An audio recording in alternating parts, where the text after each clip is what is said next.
You know, there's been one day that has passed since I recorded the last part of the mega campaign. I woke up the next day, ill as hell. I'm currently dying. The diseased-filled island that was the British Isles in Crusader Kings 2 has apparently passed on into my lungs, and now I can't breathe. But don't worry, the show must go on, even if I can't breathe. So, hey everybody, welcome back to the mega campaign with me, Eu4, and I bet you can't wait to get into the world and see what exactly has happened. Now, just like last time, I have made some changes to the map, but this is how it originally converted. So there is a lot going on, and a lot of stuff I will tell you that I have changed. So one of the first things that I went ahead and fixed was Egypt. You see, it did get conquered by Crusaders, and it is now an Italian culture state, and it completely converted to Catholic. So I went ahead and I popped down a whole bunch of sunny down here, just so it's not completely an easy ride for them. The next thing that I changed was the Mongols up here, because as you can see, there are a few provinces that apparently didn't convert that well in CK2, and even though in CK2 we didn't really see them do that much, they do have a bunch of land. Also, to compensate for that, I did make them slightly unstable at the start of the game, so they might explode anyway.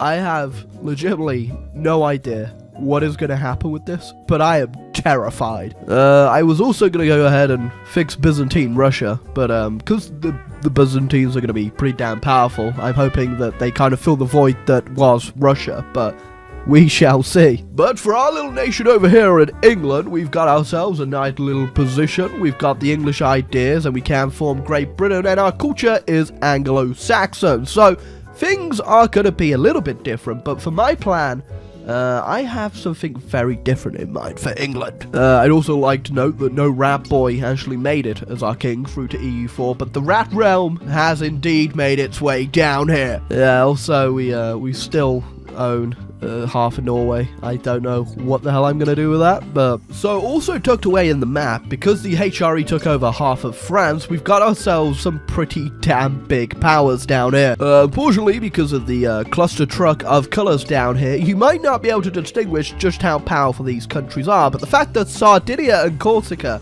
actually owns, you know, a big chunk of Italy and half of France, I get the feeling they might be the big dingus round here. We also obviously have a few more powers in the HRE, which is still a thing, and it is currently controlled by Riccardo d'Este of Franche-Comté. But yeah, we still have the Swabians and the Austrians as a powerhouse down here, but it's not von Habsburg. It's the von Babenbergs, baby! Another big power is the Bohemians and the Brandenburgs, the Brandenburgians, the Brandenburgs, the Brandenburger Bangabur. Basically, from what I can tell, I got no idea who's gonna be the big dingus around here. Well, other than Sardinia and Corsica, but considering their name is Sardinia and Corsica, I get the feeling that they might not have their priorities quite right, considering they own half of France. Of course, the reconquista didn't go too well. It did kick off just as we were ending our game, because, you know, I thought I could stick around for a little bit longer, but I wanted to see what happened with a sizable portion of Sunny left in Iberia. Of course, this does lead to a messy situation where you have things like the Rhine down here in Gibraltar, but I get the feeling, hopefully, someone will fix this whole mess. Probably won't be me, though. England's safe on our island. Uh-oh. You know that whole rat realm thing? I don't think that's going to stick around for too long. So for the most part, this is going to be a very normal England game for a while. But don't worry, I've got quite a few spanners to throw in the works. Some very big spanners. A spanner so big, it might in fact crash the entire game. Well, not literally. The game probably won't crash. But my career might. Yeah, that's right. You know, considering my current Kopsieg of the Rat Realm is 56 years old, and he doesn't have an heir, and I'm about to get War of the Roses because he's got no babies popping out, I get the feeling we might be slightly screwed here. Hopefully, though, me marrying him off to a 21-year-old Norwegian called Gunhilda might actually get him back into gear. Alright, so like I said, it's going to be a normal England game for a little bit, so don't expect anything too crazy, so just bear with me as I do a sick gamer move. Don't worry, guys, the power of, like, foresight and seeing into the future has told us that, you know, subjugating the Scottish does go incredibly well for us. Doesn't go too well for Scotland. or the Irish, though. Now, obviously, we are England, so for my first idea, I went exploration, because even looking at Europe and trying to get involved in that mess makes me want to vomit. That's also probably a mix of the sickness, too, though, so it might not be Europe, it's just not helping. That's what's going on in the rest of the world. Mongolia, well, they didn't last too long, and I knew this was 100% gonna happen. Oh, that wasn't there before, excuse me. You know what better way to celebrate landing in the new world than expelling the Irish over there? Have fun, kiddies. Alright, this is day 2. I'm slightly less congested in the nasal region, but the fever, oh, it's kicking up there. Now, despite the fact that Iberia is currently held by a Muslim dude, that doesn't matter because they are still going for the colonial ideas and they've also got expansion. Oh my god, I'm gonna have to compete with a Muslim Spain. So, things in Egypt have appeared to have gone for the worse, but this map is looking very complicated religious-wise. You know, on top of that, we've also got Ethiopia. Ethiopia is ungodly huge right now. Oh my god, it's... Oh, jeez. Well, the eventual English-Norwegian war was definitely bound to happen at one point, and what better time to do it than in 1515, where we still haven't got the goddamn Reformation. Oh, never mind, there it goes. It fires in Susa. Where the hell is Susa? Can anyone spot Susa? It's right there, Susa, baby. And I'm actually going to flip to Protestant and not Anglicanism, because I prefer the benefits you get from Protestantism, which is, wait a second, please don't tell me that spawned in Norway. Oh, thank God. Ah, there you go. Scotland has been gobbled, and everybody's favorite nation is about to be birthed. Hide your rare cultural artifacts, baby. The British Museum is open for business. Just doing what the British do best, you know, just handing out a couple blankets to the natives over here in North America. Trust me, I know better than anyone else. I've definitely been given a blanket by someone, apparently. Right, so I may or may not just have had a bit of a world war over the fact that Muslim Spain went ahead and colonized North America, but I finished that off, no problem whatsoever. Meanwhile, in the rest of the world, though, France has still yet to really reclaim their place in the world, but they are pushing into the Low Countries down here, which is, something I don't know if I'm too happy about. After having a little war with the Spanish down here, I did notice that Burgundy is somehow down here. Don't know how that happened. But the real champion of the hour... I hate it. I hate it so much. You know, real life, the English stole, you know, Quebec and New France off, you know, the French and had to deal with, you know, the French minorities there. But now I'm having to deal with the Muslim Spanish. Oh my god. Also, Brandenburg and Sweden having a little hug box up here too now. Now, unfortunately, the Aftasids did not own Gibraltar when I pieced them out, so I kind of had to improvise a little bit. You know, the French are kind of harshing my vibe out quite a bit with their, you know, 34% control of the English Channel, so I think I'm gonna have to do the humane thing and just shoot them in the back of the head. You know, I feel like I've missed something at some point, but why is Paris... Are they secretly Dutch? Oh, that's not good. Why are the Dawalahids colonizing Taiwan? Aren't they the oh, yeah, it's the Saudi Arabians. Oh man. Yeah, Catholicism not that strong in this game. You know, I don't want to say I'm slightly turned off by the Mughals right now. What the hell's going on over here? Oh, would you look at that Denmark fort?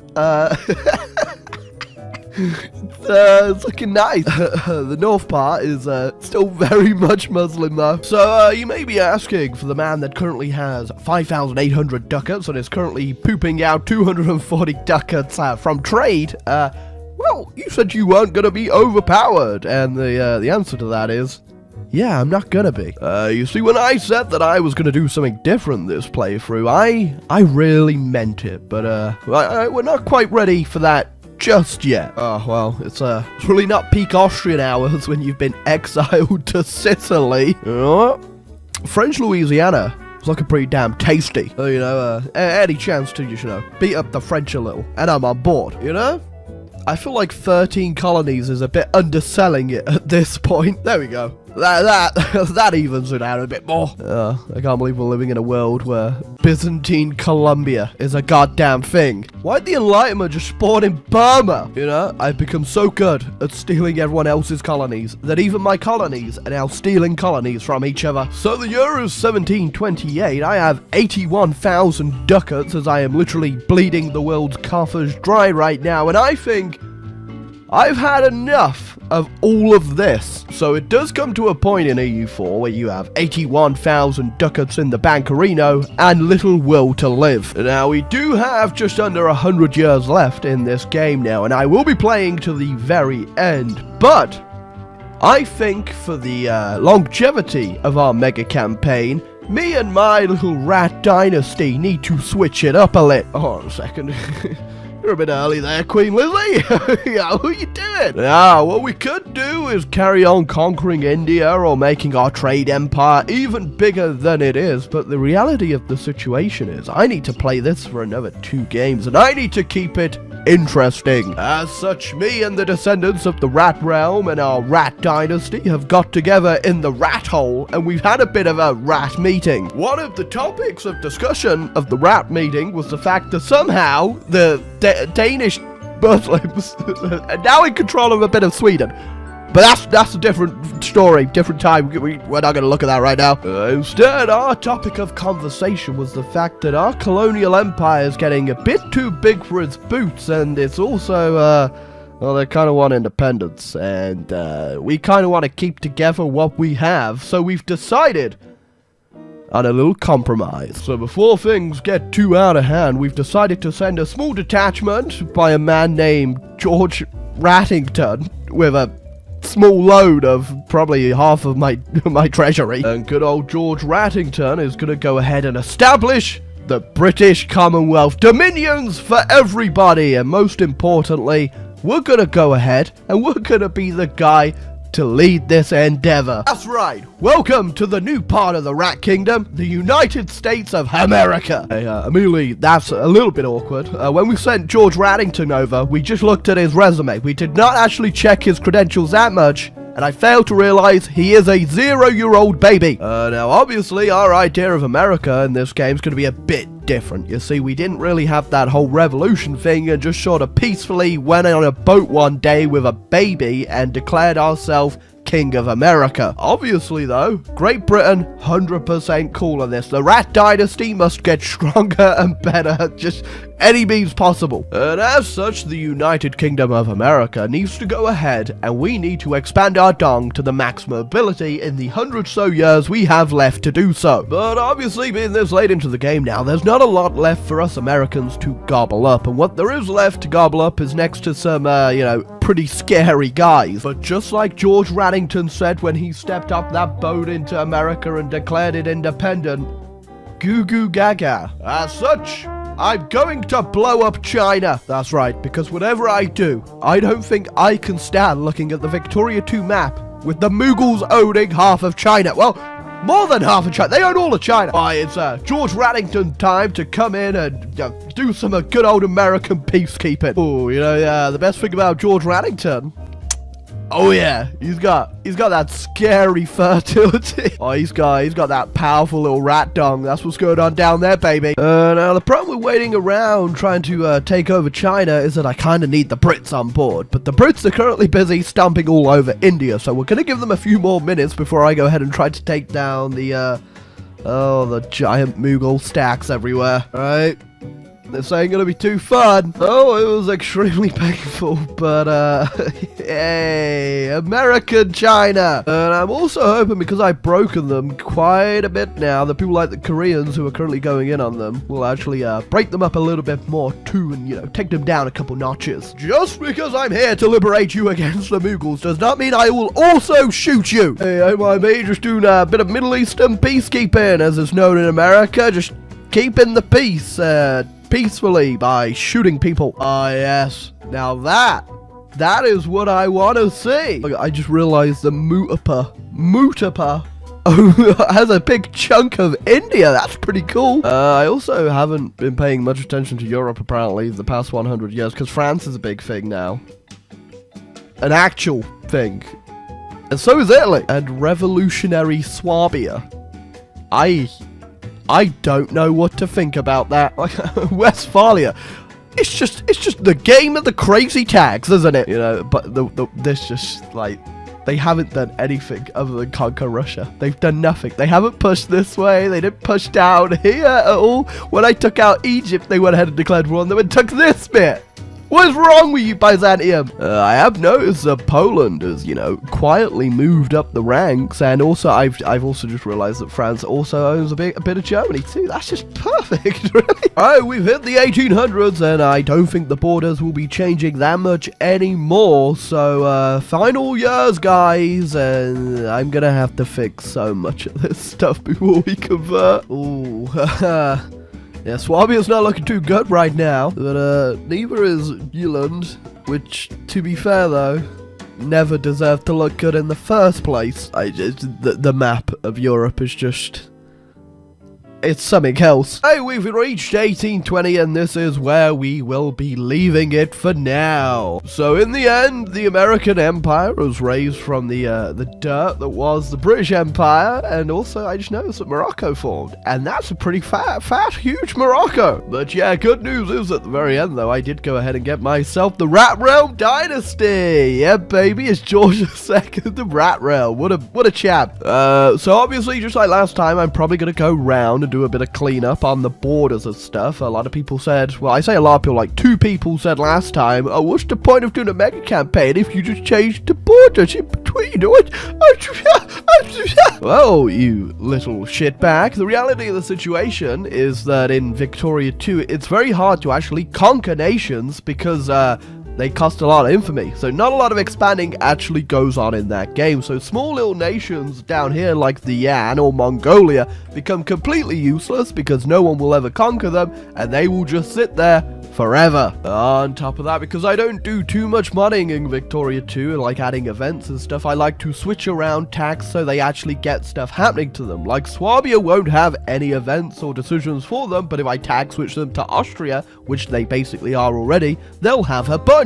Essentially, I like to try and push the game in the right direction, which has worked so good so far, so well, whatever, you know what I'm trying to say. So yeah, I'll be doing a bit of cleanup. Obviously, a nation like Persia wouldn't change, a nation like Morocco wouldn't change, any big nations won't change, it'll mostly just be like Pest. Why do you exist, Pest?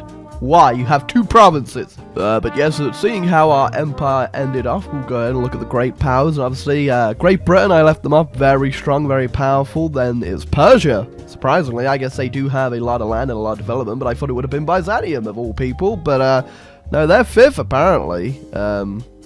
That's not looking too good for them, that's all I'm saying. France actually made a pretty nice comeback. I think the Sardinians, or the Corsicans or whatever, took out actual France, and then formed France. It's very complicated. I mean, Italy formed too, which is impressive, but you don't really have to spend 5 minutes with Italy before they just start revolting against themselves, apparently. I guess other than that, here is the religious map mode, sorry. I've converted a whole bunch of China. I don't know what I'm going to do about China, by the way, when we get to like Eu4, but I will have to change China at some point because me owning half of China is not going to go too well. But yeah, again, here's the rest of the religious map mode. Scandinavia has been constantly going between everyone this entire game. They finally settled on this, which is just...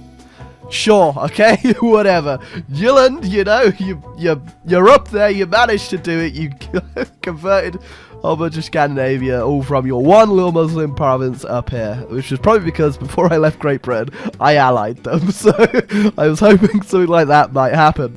South America is actually pretty uniform down here, there's nothing that I'll have to change that much, but Mexico... gotta sort Mexico out. It just got worse. The entire time, it just got worse. But yeah, the Empire of America, the United States, led by our, you know, our George II of the Rat Realms, looking pretty good. I'll probably go ahead and fix the Canadian border a little bit, spruce it up, which isn't too bad. It's just like, you know, the usual American borders. I won't change anything about Alaska and stuff because that's already owned by them. Not sure if I'll fix Florida either because the English West Indies, they do own it. But you know what? Mazel tov. But yeah, I hope you enjoyed this next episode of the Mega Campaign. I wouldn't have liked to record it while I was sick, but I'm trying to get this out in time for you guys, and hopefully when we're in Victoria, I won't be this sick and I'll be all nice and well. But if you enjoyed the video, make sure to leave a like, hit the subscribe button down below, and oh my god, Victoria 2. Oh, it's gonna be a goddamn mess.